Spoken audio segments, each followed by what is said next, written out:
Drugs control administration Telangana అధికారులు ఔషధాల అక్రమ విక్రయాలకు సంబంధించి విశ్వసనీయ సమాచారంతో జంగంమెట్ ఫలక్నుమా హైదరాబాద్లో ఉన్న దుకాణంపై దాడి చేశారు. వివరాల్లోకి వెళ్తే K Achyut Reddy drugs licence లేకుండా అక్రమంగా సదరు స్థలంలో మెడికల్ షాప్ నడుపుతున్నాడు. ఈ దాడుల్లో డీసీఏ అధికారులు అమ్మకానికి భారీ మొత్తంలో మందులను అనధికారికంగా నిల్వ ఉంచినట్లు గుర్తించారు.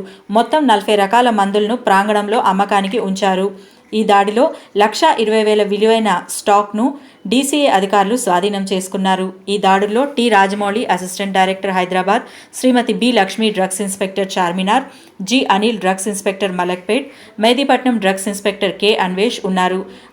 అదేవిధంగా మరోవైపు విశ్వసనీయ సమాచారం మేరకు డ్రగ్స్ కంట్రోల్ అడ్మినిస్ట్రేషన్ అధికారులు కొత్తపేట గ్రామం, శివంపేట్ మండలం, మెదక్ జిల్లాలో తనకు తాను రూరల్ మెడికల్ ప్రాక్టీషనర్ అని చెప్పుకుంటూ తన క్లినిక్ శ్రీనివాస క్లినిక్లో అర్హత లేకుండా వైద్యం చేస్తున్నాడు.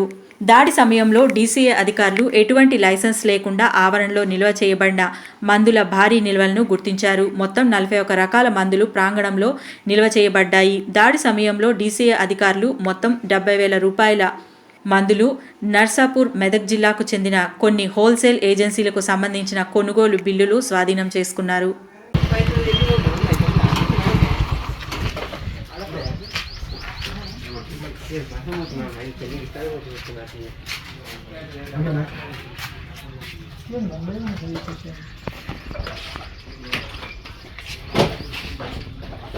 కరెంట్ బిల్ ఇదే పెట్టారు ఓనర్ నర్సాపూర్ ఉంటారు. మీ ఆధార్ కార్డు ఫోన్ కార్డు తీసుకురావాలి. Phone open